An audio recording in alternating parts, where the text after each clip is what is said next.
Hello, I'm Ian Dainty, CEO of Maximize Business Marketing. And today I want to introduce you to a system and program for B2B sales and marketing people, as well as executives at B2B companies, to help you become even more successful at your chosen profession. I've developed this program over my 40+ years of being in the B2B business world. I've been where you are because I've owned, grown, and successfully sold 2 B2B businesses. I've also trained and coached thousands of B2B salespeople, marketers, business owners, and executives to success in B2B sales and marketing. These people have gone on to develop hundreds of millions of dollars in sales for their companies. I've developed this program with input from many B2B sales and marketing executives, as well as presidents and owners of B2B companies, so it wasn't just done on my own. B2B sales and marketing are sophisticated processes. Like most things in business, they require a system to be successful. There are no magic buttons in B2B that can give you instant sales. Otherwise, we'd all be billionaires probably. But once you master B2B sales and marketing, your income should soar well into the 6 figures. The biggest issue in B2B sales and marketing, as I see it, is that everyone you deal with is different. And there are up to 5 people or groups of people you must convince in order to make your sale. My system, the 7 factors for B2B sales and marketing success, is a structure of frameworks to help you master the B2B sale.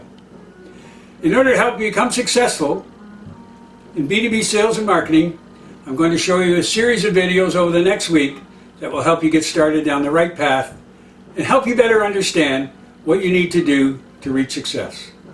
I've also given you a PDF document below this video that you can download to give you more knowledge about describing your ideal client and necessary exercise to become successful.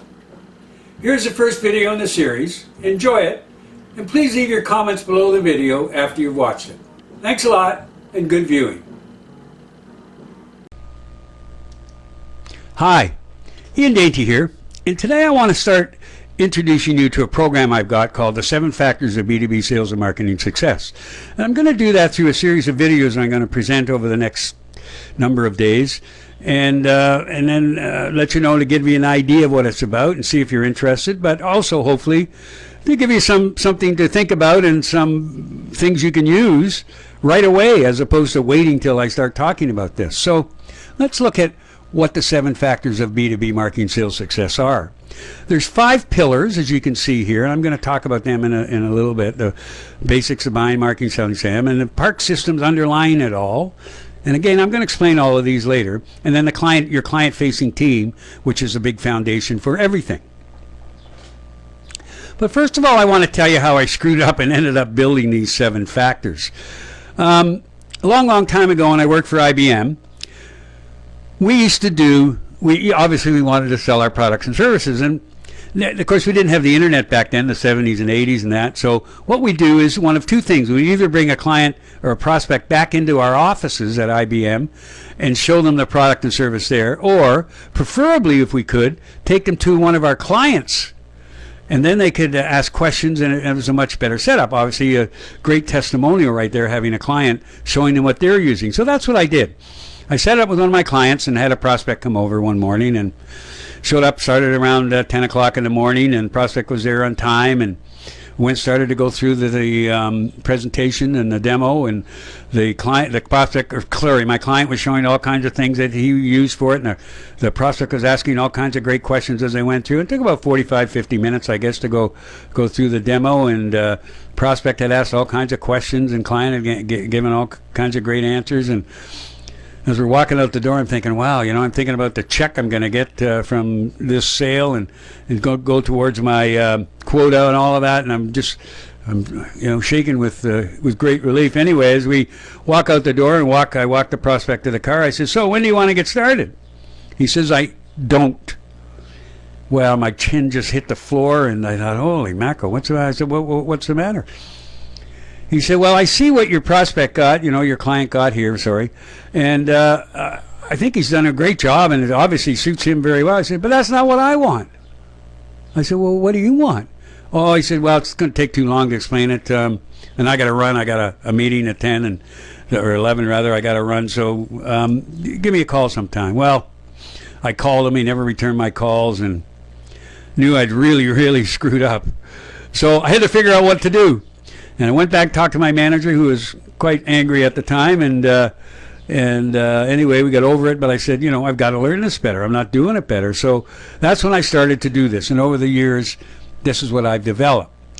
And I called them a factor, because a factor is something that actively contributes to the production of a result. And of course, that's what you want. You want a result. So once you know these 7 factors, you're going to be a B2B superstar. So how do you generate results? Well, the first thing you got to do is build trust. You generate results by showing the value you bring to your client, that particular client, which obviously I didn't do in that situation, which then builds the relationship so that you can give them more results with other products and services you've got, and hopefully keep generating results with the products and services you've just delivered to them. So again, you show results by showing the value you bring, which develops the relationships, which let you sell more and more to them, and then you build more and more trust. So that's how you generate results. So how do you achieve the best results in today's environment? Well, there's 2 ways that goes on. You have your old school plus your new school equals your best results. So what do I mean by that? I don't mean you have to go back to school to learn this, but what I mean is old school mean people. You got to learn how to deal with people, and that's what I'm going to talk about in these videos. You also have to learn how technology comes into the place. Now, if you're under, if you're in your 20s or 30s, you probably understand technology inside and out, but sometimes they use too much technology and it clutters what you're trying to do. And of course that equals the best results, where hopefully you're going to get a deal out of it when you bring the 2 of them together. But I want to focus on these videos on how you deal with people, because eventually that's what you got to do. Now, if you sell a commodity type product, more and more that's just going to be bought off the web. You sell nuts and screws or something like that.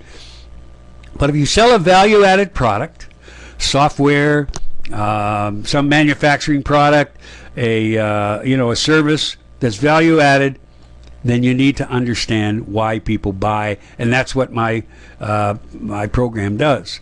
So the 7 factors again are this: the basics, the 5 pillars, the park systems, and the client-facing team.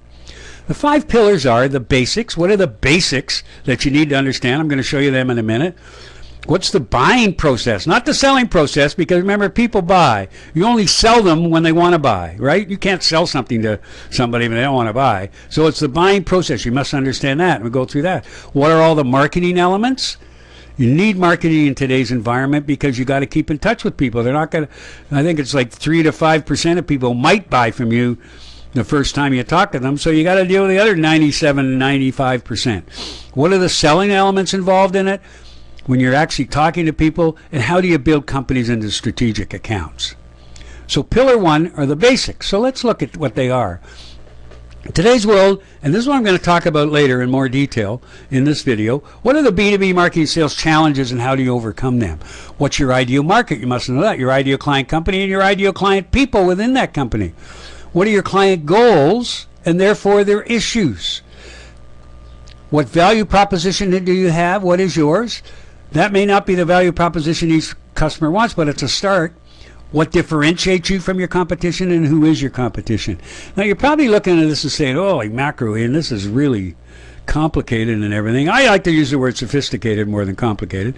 And quite frankly, it is a sophisticated process, and you will not get ahead in B2B if you don't know these things, okay? But here's the real deal for B2B is that you can make all kinds of money. People who work in B2B companies, particularly software and services, make all kinds of money. Like, all make 6 figures, and some of them make 7 figures. My son works for a company where one of the sales guys makes 7 figures. So it's a software company. So you've got to understand that you make all kinds of money, but people aren't going to pay you money just to write out a sales form and people send it in, a commodity type. You gotta be sell value-added products, and once you learn how to do that, you're going to make lots of money. So if you're just looking for a magic bullet, there is none in B2B. And if there was a magic bullet for everything, we'd all be billionaires, right? So we got to work at it. We got to learn things and work at it. So, and I'm going to show you how to do that, and my program will when I talk about it later on. So what are the B2B marketing sales challenges? Well, we're in a new selling environment right now. And as you know, the business world changes all the time. Although these factors apply at any time, they're particularly true today, especially since growth has not really picked up a lot since the recession of 08-09. Here's what the new B2B selling environment looks like. We got more decision makers are involved in any B2B buying decision that you offer to your prospects. This is even true for current clients, as each new decision, each new sale you want to make is starting a fresh sale, and there will be different people involved. Time to close increases dramatically, especially in a recession, or especially in a slow time, where we are now to a certain extent, or a slow economic period. We're still chugging along. Not only are there more decision makers, but you have to wait until they can justify spending the money for your products and services. This makes it even more imperative that you sell value instead of features. And I'm going to show you how to sell this value in these videos. B2B buying decisions move upward in your prospects and clients and organizations. Depending on the size of the budget, your proposal may even have to go to the board of directors, so you got to keep that in mind. And budgets are cut dramatically. In many cases, there's no discretionary budget at all, so you've got to sell value. That is why you need to demonstrate value for what you're selling. And you also have to demonstrate what the cost of inaction is. You can't talk about features. You need to dig into the emotional side, the cost of inaction of any situation, to discover what makes that particular individual move forward on projects, okay? There's also been a significant increase in random events. These can include mergers and acquisitions, reorganizations, new industries, new management, global terrorism. Depending on where you sell in the world. If you sell in the Middle East, you know that that's a problem. And if you sell in Europe too, it's a problem. Record low interest rates, and sometimes going lower, although there has been a little bit of a bump lately, but not much, and many, many more. So you have to understand what these are and how they could affect you. It's actually a good time to start talking to people when some of these things happen, because that will make you first in the door, although it's probably going to be a few months before they buy, but that's what I'm going to show you how to keep in touch. Clients are demanding custom-made solutions. A one-size-fits-all solution is out, just as I showed you in how I screwed up in my demo to a prospect. He didn't want what my client had. Clients want longer-term relationships with their vendor, salespeople, and with their supplier companies. So that's why one size doesn't fit all. They're demanding much better client service than most companies give, and this is just a starting point for doing business in most markets. There's increased competition. Whether you believe it or not, there's a lot more competition than you probably realize, all over the place. And there's always some company who is selling strictly on price. If you compete on price for your business, you'll probably be undermined sooner rather than later by a company that can undercut you at any price. So understand there's lots of competition. Clients are not as loyal. It goes from that, although they want loyalty, a lot of times they're not, because their vendors aren't as loyal, for lack of a better term. Your clients are being constantly bombarded with possibly better and often cheaper offers. They'll eventually listen to the competition if you are not constantly showing your clients and prospects the value you are bringing them. We all have short memories these days. I'm going to show you how to make them more loyal to you. And everyone's extremely busy, doesn't have time to see you or return calls. How many phone calls do you return a day? By someone you barely know or don't know at all, unless it's a prospect or client. With call display and voicemail, people will not answer the phone from someone they don't know. And I'm sure you don't either. You need to find a way to reach your clients and prospects so they'll talk to you. You need to sell value. So if everyone is so busy and it takes forever to get a decision made, how can you reach your prospects and clients so they will listen to you? I can't stress enough how important it is to sell value. So what is the client's buying guide? How do your clients want, what do they want from you as a vendor? Well, there's three main areas. Clients want an adequate solution. Your clients want a solution that solves the problem as promised, not inferior or barely suitable, When you're resolving issues for your clients, you want to offer you don't have to offer state-of-the-art solutions. You'll find that most clients don't want this for many reasons, including costs, disruption to their business, etc. Excuse me. Give them a solution that works for them in this particular instance, but make it a good solution that has some staying power, or you won't get repeat business. They want a trusted consultant. Your clients want a consultant and a company they can trust. Makes sense, just like you do when you buy something. And building that trust can take time. As I showed you before, you got to build trust. They want a consultant who has their interest at heart. Although using reference may get you in the door, your clients want a solution that's built for them, not the same solution you gave to another company. I showed you the mistake that I made in that earlier. And clients want added value products and services. All clients expect that the solution you offer will add value to their business. Otherwise, they probably won't do business with you. However, many times you're expected to not just meet expectations, but many times you're expected to exceed those expectations as well. I'm going to tell you how to do that. And this is what we mean by added value. So look for ways you can help your client in other areas. This will help build that trusted relationship you want with your clients. You got to collaborate with them.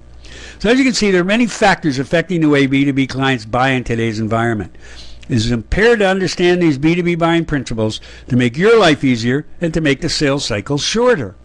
So they're the pillar one. We'll go through that and I'll talk about it later. I'm not going to go through it all in the videos, but you can see sophisticated. I'm going to show you how to do all of that in a program I'm going to introduce.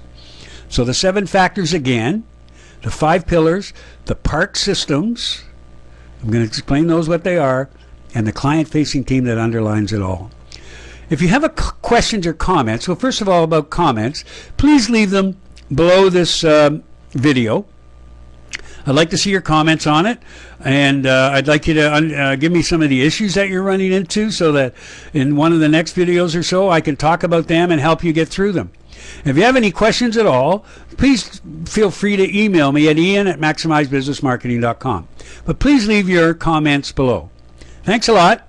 I look forward to seeing you in video 2.